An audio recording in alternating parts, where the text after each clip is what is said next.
Welcome everyone. Thanks to Kate and Andy for having us and hosting us here this morning. My name is James. I'm the head of comms and events at the Comms Council, and we have the wonderful Tara here, who is the Chief Innovation Officer and Co-Executive Creative Director at BMF Aussie, joining us to discuss a little bit more about possible work options coming out with responding to the brief. But let me just start with a little bit of background on who the Comms Council is and why it is that I'm here. But I'm just going to play a video so I don't butcher it. Oh, it works.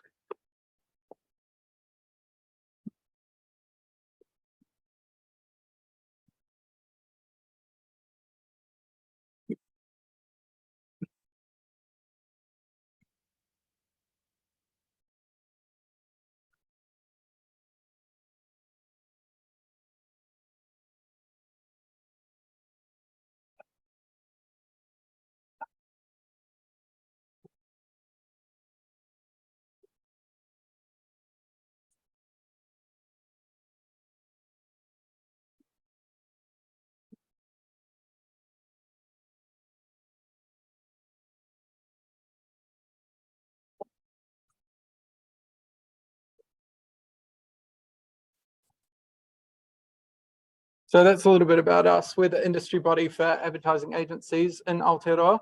We run training, awards, so the Access Awards, Beacon Awards, graduate recruitment programs, and we lobby government on behalf of the industry. But enough about us, because I know that you're all here to hear about the brief.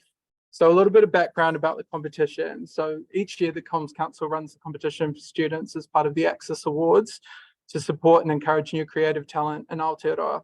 The winning entry is announced at the Access Awards in April, and the team receives a Gold Access Trophy. For those of you that don't know, the Access Awards is the preeminent kind of creative awards program for advertising in New Zealand. So all shortlisted teams and their tutors will also win tickets to attend the awards and the associated Access Speaks event. And the brief, so the challenge. So the challenge for this year is to pick a brand, international or NZ brand, that is currently a client of a New Zealand ad agency. And if you want to figure out who a New Zealand ad agency is, you can head to the Comms Council website and use the Find an Agency tool. And so the challenge is to come up with an idea that uses Google technology and or real estate to express your chosen brand's purpose in an innovative way. So some key things to remember is to lead with an insight, think about the narrative that you're telling, and that it's not always just about placing an ad somewhere. It's good to think outside the box. So I'm not going to run through all of the different Google Suite options. In terms of Google APIs, I think there's 265 products available, and probably a million other pieces of Google real estate that you could utilize. So we've included a few links in this document, which I'll send out to your tutors afterwards so that you can have a little look. But I will touch on some examples of ideas that are in market, and also the last 3 winning pieces of work from this competition over the past 3 years. And then I'll be able to hand over to Tara to ask, so you can ask all the hard questions. She's a lot more qualified than I am. But out of bounds are the Google Doodles. So when you go onto the Google search page, you'll sometimes see that the search logo has a different design on it. That's not part of Google's real estate that's available. And then Google Maps as well. So you can use Google Maps API, but you can't change the Google Maps app. But I've got an example about that later on to show you how people have done that in the past. In terms of judging, entries will be judged by a panel of local creative directors who will provide initial feedback on the first submissions for students to make changes. The panel will then decide on a shortlist from the final submission stage. And those shortlisted ideas will be judged along commercial work entered into the Access Awards. Judges will be looking for a fantastic use of Google technology and or real estate, a great idea that resonates with the chosen brand and its target audience. The timeline is as follows. Today, brief. Submissions due a month from now. And then we'll have 2-week break where we'll get judging done and provide you all with some feedback. In the past, we've done a feedback session, but because there's so bloody many of you, we might provide that as a written feedback session. And then final submission is a month after your feedback. Shortlisted judging is in early November, and we'll announce the shortlist then, and then the winners obviously announced in April at the Access Awards. So I'll go on to one of our first examples, and I'm sure many of you, oh no, before I do that, the submission. So when you go to submit, each entry must be submitted as an A3 PDF containing a maximum of 3 pages. If you send in 4, we'll send it back. First example is Kupu, which I'm sure many of you have seen. So this was a partnership between Spark and Te Aka Māori Dictionary. It utilizes machine learning and Google Cloud Vision. It was incredibly successful, resulting in 120,000 downloads and 2 million translations and image translations and audio plays. Sorry. The next one, which you would have seen probably recently, was a Barbie takeover. So the Barbie marketing team strikes again. So if you haven't tried already, if you search Barbie, Margot Robbie, Ryan Gosling, or Greta Gerwig in the search engine, your browser turns pink and sparkles with celebratory fireworks. So just a little bit of fun, but got really good press coverage during Barbie Mania over the past few weeks. Another example is Alfa Romeo. So this is an example of utilizing the Google Maps API without changing the Maps kind of application. So Alfa Romeo created a website for their Alfa Giulietta car, leveraging the Google Maps Street View tech, and they gave users the opportunity to visualize how a car would look in their own driveway. They leveraged this further by creating a virtual postcard that you could then share to social media or various other platforms. And then I'll just run through the past 3 years winners. So 2021, when we were running the competition in 2021, it was solely focused around YouTube ads. You can still use YouTube as one of your products, but it doesn't have to be solely focused on just the ads. So this was for Kapiti Ice Cream. Their insight was that Kiwis often see that this video is not available in your country message on YouTube. So they turn this into something that is only available in New Zealand, Kapiti Ice Cream. So it was a simple idea, but super, super effective. In 2022, we had one for Breast Cancer Foundation New Zealand, and the insight was that young people don't get regular breast checkups unless we check ourselves. So they wanted to show people how to do it properly in a place that you couldn't ignore. So the idea saw a takeover of Google's reCAPTCHA during Breast Cancer Awareness Month, reminding people that looking for breast cancer lumps is more than just looking for lumps. The extension was that the reCAPTCHA data is used to train Google Lens to detect signs of breast cancer and people's own photos submitted to a secure app. And then the app will continue the ongoing education of what to look out for and correct techniques. And then lastly, this year was for TradeMe. And so the insight was that people think it's a hassle to sell stuff online and not worth the trouble.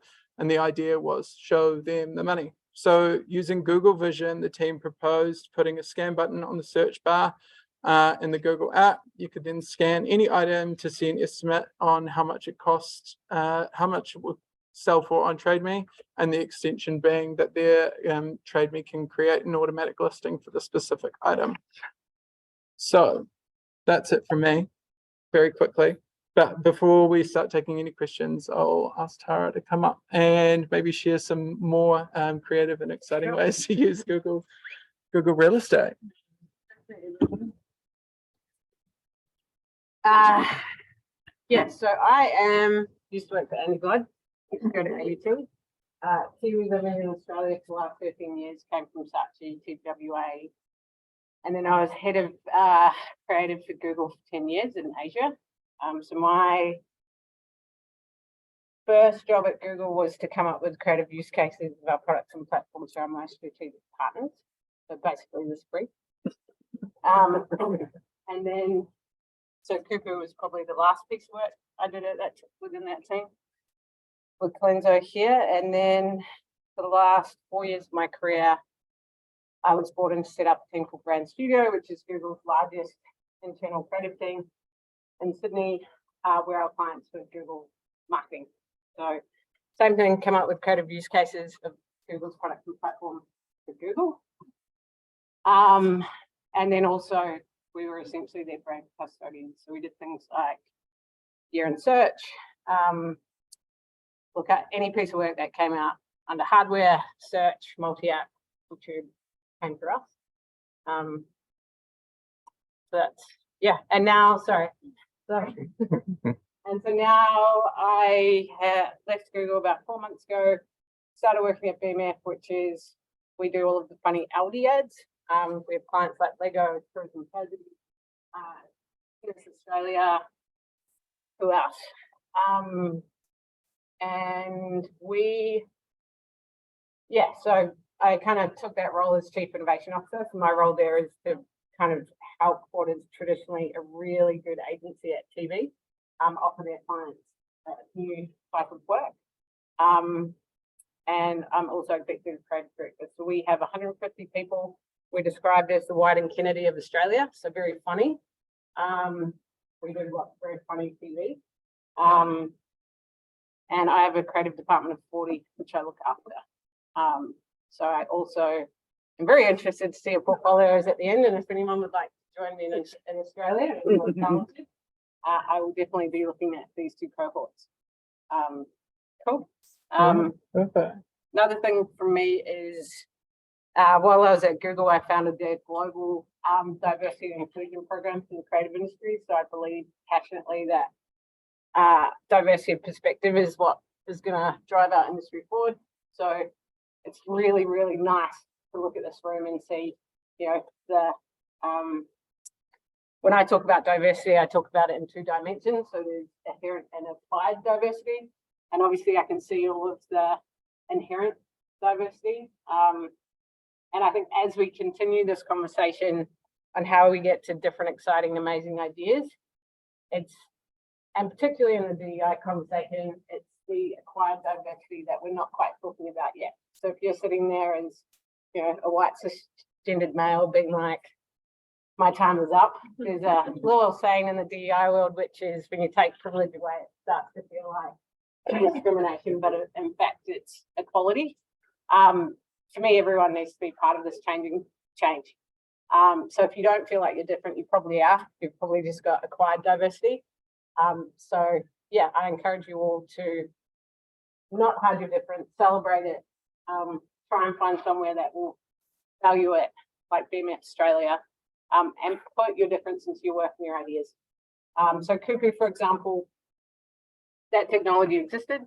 Creative Labs in the US had built a prototype using our Vision API with, hi, do you want to come and have a seat? Yeah, so that tech existed. We came to Colenso, my creative partner at the time. We were given a brief on Spark. I grew up in a very small coastal town north of Whangarei called Nungaru, which translates to moaning and groaning. And the only reason we got that project off the ground was we essentially had the technology working within 3 months. But we slowed down and worked with community to make sure that iwi and chiefs of iwi were satisfied with the quality of the product, because it was, and what's really exciting is it's still running now. So now Colenso are winning awards off TV ads that still talk about the app. So it's this really nice long innovation. But the only reason that campaign was successful because Mike Davidson and myself, a creative director at the agency, shook hands and said, let's do this properly. And from growing up in a small community in Whangarei, and racing Moka Armour and spending a lot of time on Mirais, I knew it was the only way to do that. Okay. So that's probably one of my proudest pieces of work I worked on while I was at Google. I feel like I'm just going through a big ass bio here, but and then in terms of how you approach the brief, the last 3 years of my life, I spent a lot of time, which I love, working on AI and sport. So I created a machine learning model that could provide real-time data analytics of surfers on a wave. So that won a Spike Innovation Award, or the Spike Innovation Award. I then did that with skateboarding. So Sky Brown's a skateboarder in the US. So I created a machine learning model that could analyze her movements in a half pipe. So speed, rotation, height out of the ramp. But what was most exciting about that project is we could also do autonomous trick detection, which has never been done before.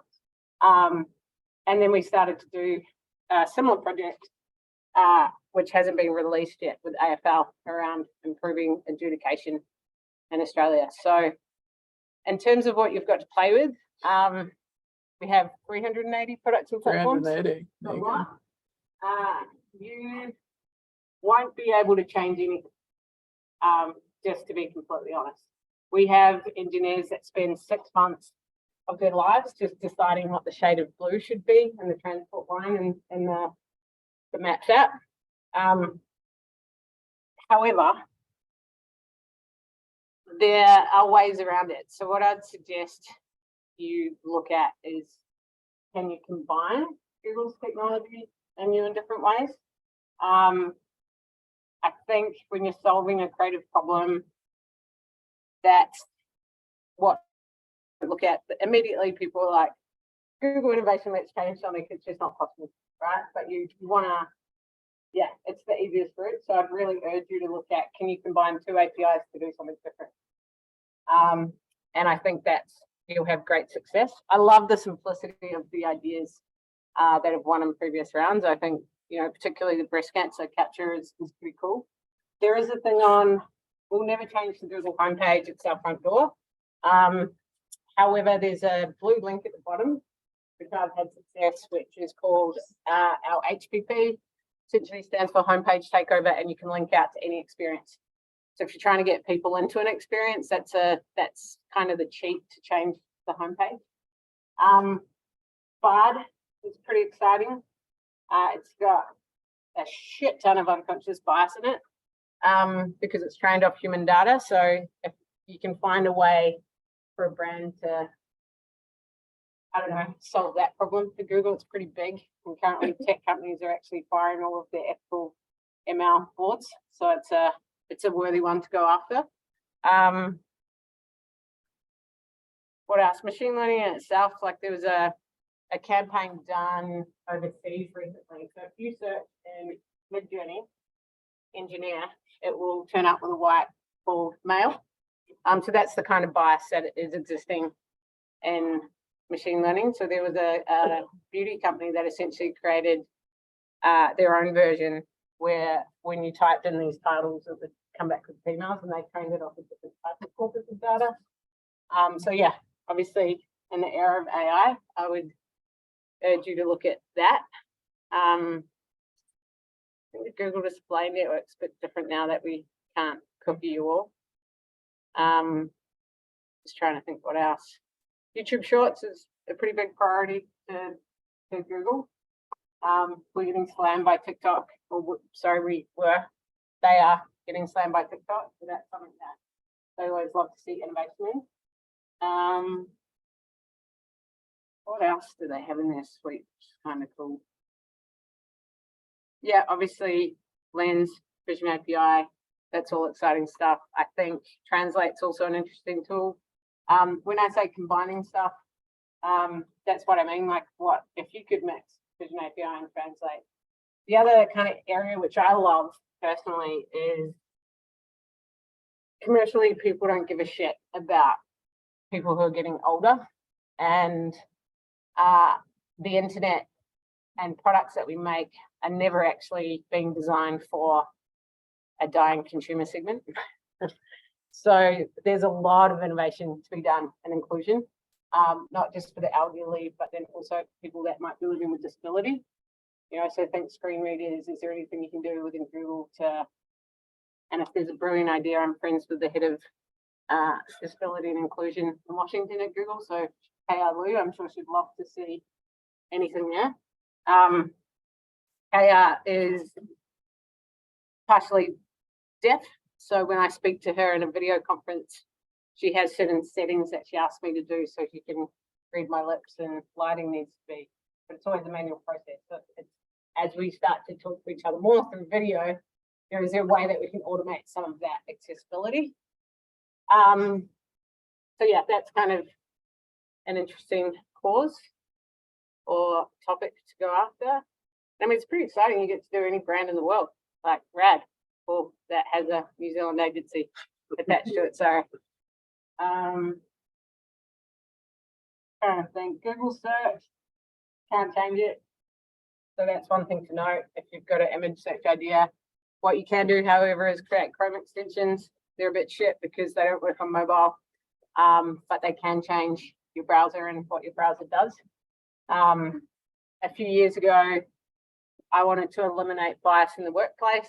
So instead of creating a voice API powered shock tie that shocked men mansplaining in boardrooms, I actually worked with the Diversity Council of Australia and a bunch of PhD students, and we created a Chrome extension called Bias Highlighter, where as you type an email, if you had bias in your email, it would highlight it, give you the origin, and then give you a replacement word. So that made sense for a Chrome extension because you type a lot of your emails while you're on your desktop or laptop. So I wouldn't discount them entirely if the use case is right. Yeah. What about Twitch? Do we own that? Google, I think, on Twitch. Is that right? I have no idea. I thought so. Yeah, go for it. Sorry, Yeah. it's not you. Well, Twitch is interesting. It's I think actually- Play New Zealand won the Google competition, didn't it? A year or two ago, I have no idea. because it was a Google, Twitch was a Google buy, I think. Yeah. Anyway, It's his Amazon thing. Yeah, we don't know. really? Yeah, but Twitch, I mean, as you enter the creative industry, I think Twitch gets overlooked a lot because it's people deem it, or its reputation is that it's unsafe, but it's actually one of the most easily moderated and safe platforms you can use as a brand, which brands don't use. So not for this brief, but future briefs. It's an interesting platform for creators. That's the other thing I'd say is moderation is a bitch. So anything you create, particularly if you're using the voice API, that could open itself up for people to do bad things. So for example, I've got a brief on at the moment in my agency where I want to try and make the internet more inclusive for First Nation, Aboriginal and Torres Strait Islanders. And we are looking at a project called Voice Reviews. So we hate the fact that, you know, the medium that is preferred by Australians First Nation people is essentially not accessible on the internet. So what if they could talk about their most sacred places through their voice? We, for example, cannot ask Google to change their voice platform. To change their review platform. They don't really like to talk about reviews because there's some issues in Parliament and they just like to not draw attention to reviews. But it is, yeah, it's interesting because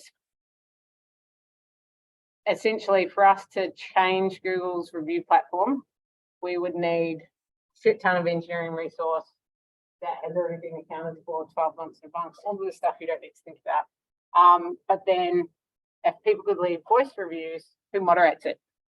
And what about fucking racists and people that will use it in horrible ways? So you can use artificial intelligence to do some of the moderation, but it's not perfect. So the way that we've gone about it is actually similar to, or the way we will go about it. I feel like I'm telling you a campaign before we've made it, but anyway, fuck it. So we, non-binary code, which was done by Colenso, really worthy project, which Haley Craig, who used to actually work at Google before she moved here, led, was about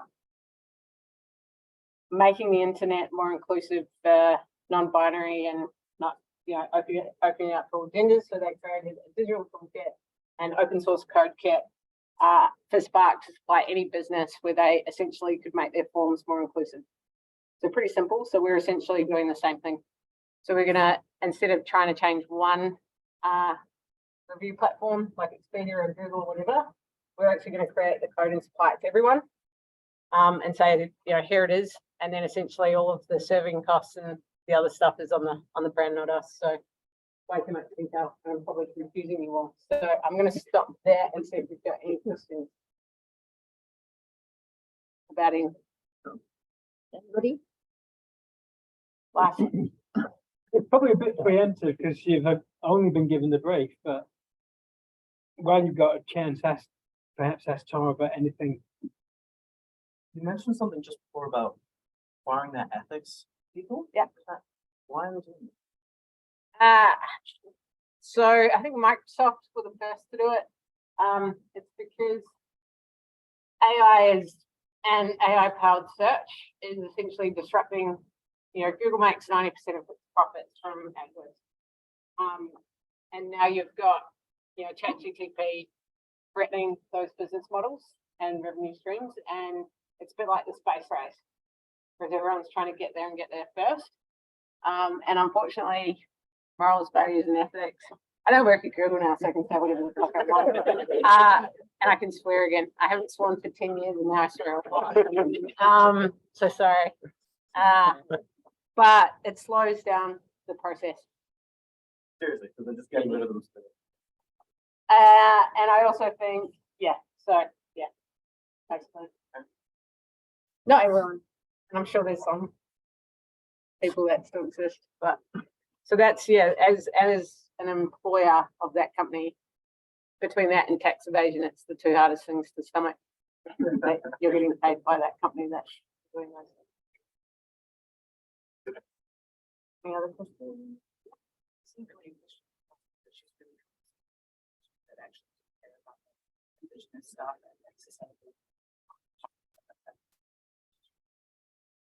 I have two boys who are Noongar, so they're from Western Australia. So that is particularly for me really important. And obviously I'm gay. So I don't know if Plaid gave it away.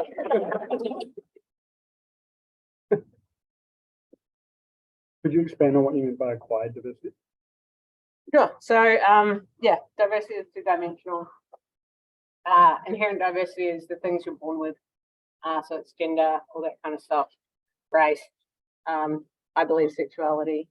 And then acquired diversity is the things that happen to you in life that change your perspective of the world, right? So you may, mental health kind of sits across both. So does disability. You can be born with a disability or you can acquire it. Yeah. Most of us will actually acquire disability in our lifetime. So, but it's also, you could be a carer of a sick loved one. You could live in 30 countries, like all of these things that make you think differently. So a little while ago, there's not a lot of research that shows that diversity of perspective leads to better work. So how long ago? Maybe 4 years ago, I worked with DNAD and I took 5 years of their award entrant data because the one place that agencies like to give all the names to is awards. And then I cross-referenced 5 years, and I chose the last 5 years because that's when they had gender parity in judges. So less bias kind of seeping into what was winning. I then cross-referenced it with a gender naming API of 1.2 million names across 280 countries that could tell the gender of an applicant with 96% accuracy. And then what I did is I looked at whether or not gender diversity in core creative teams increase your chance to win a yellow pencil and a black pencil. And it did. So this is something to think about as you pair up, right? And obviously gender is not all diversity, but it's the easiest to measure. And it's really hard for us to measure inherent and acquired diversity because people have to self-disclose a lot of it. So yeah, the coolest thing is that mixed gendered teams outperformed both male and both female teams, and you're more likely to win a yellow pencil by 17%, and then you're more likely to win a black pencil by 12%. So it's pretty rad. So difference It's matters. stats for these guys for sure. So yeah, make sure you're not partnering up with someone that is like you.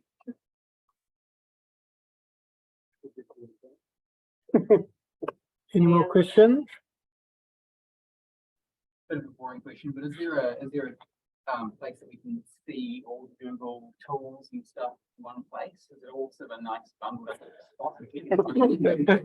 Yeah, so when I started at Google, no. When I started at Google, I wanted one place, so I actually created an alphabet, and it was basically a website which was a dial of all of the products. and then I could go through them and I just had a description of what it was. And then we built a CMS so we could regularly update them. So I created the Google alphabet of products as my own personal tool, but it's not external.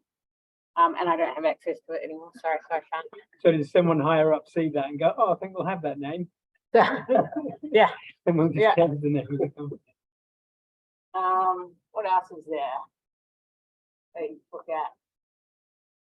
Yeah, I think bias with the machine learning is, if you can crack that, it's awesome because it's our biggest problem. A few years ago, I tried to create, I worked on a project called Project Respect, which was a website where you could go in and identify something about yourself, whether you're disabled, whether you're gay, whether you're a woman, and then it would ask you to say something nice about yourself.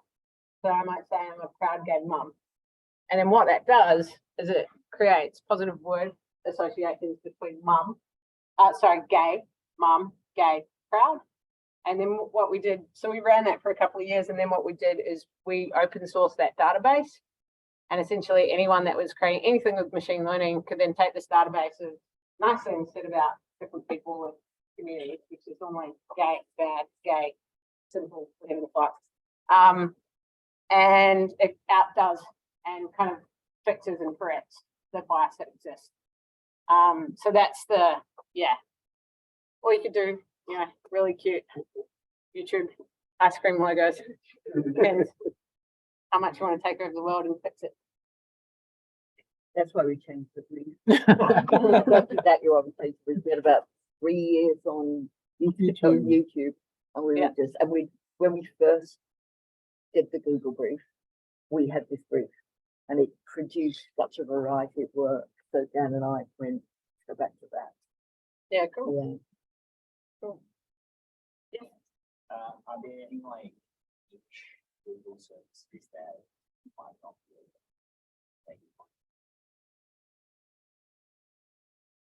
Niche. So one of the examples you saw Barbie, that's called the Light team. So that is a team that basically can fuck around with search. They don't often do it, and we get probably 3 delight moments a year in each market. And that is around when you search certain terms, that's when you can have a lot of fun. So visually, you can basically do anything on that page, except fuck with some of the core UX components. So that is an interesting, I guess, creative playground that you can do. Again, not the homepage, not search results, but specific searches, like you saw with Margot Robbie. I mean, the Maps API is so fucking rad. Like, we worked with the Wiggles a few years ago, and I did a couple of things with them. And one of the prototypes we built was, what we were trying to fix was make the roads safer over Easter with the Wiggles. And we ended up doing a Christmas campaign and the brief changed, but we created, while you were driving in the car, we created a maps game where you could like collect Emma Wiggles' bow or what have you, Captain Feathersword's feathers. And we linked it with the Maps API. So what the kid was seeing on their iPad was the exact outside world that they were driving, but it was the Wiggles world, which was pretty rad. So yeah, I wouldn't underestimate that. I think AR in search is also a really fun one to play around with.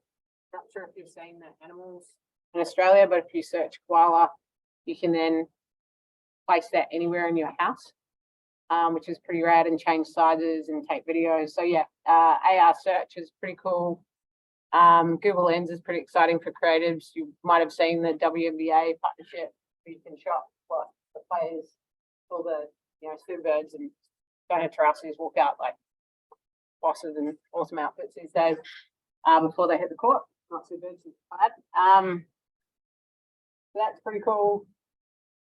Yeah, and honestly, Google gonna fucking love any feature in search that shows that it's innovative. Google love. Yeah. Yeah. Also, What's an API? Application program interface.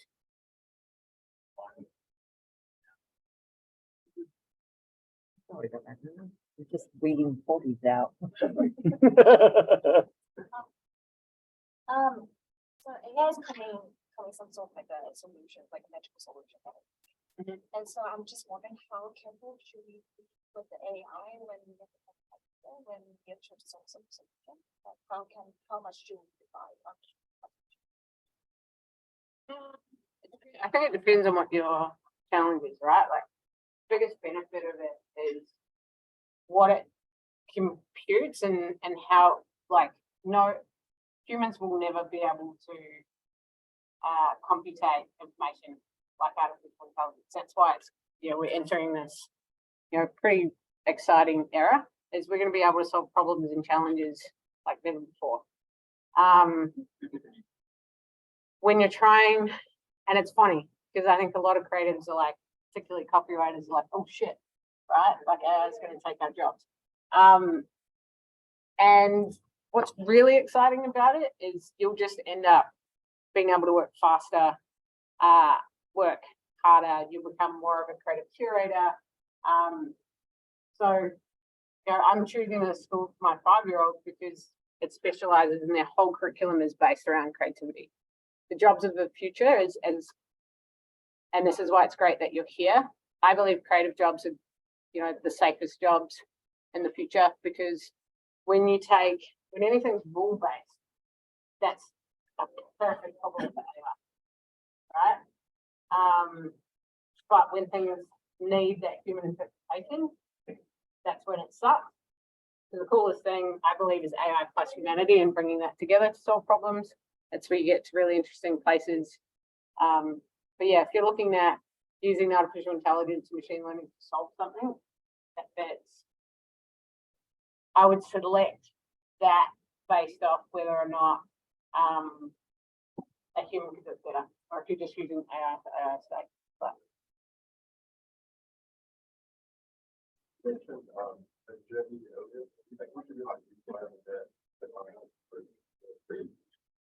Midjourney is not a Google product that I know of, unless we've acquired them. But Bard, yeah.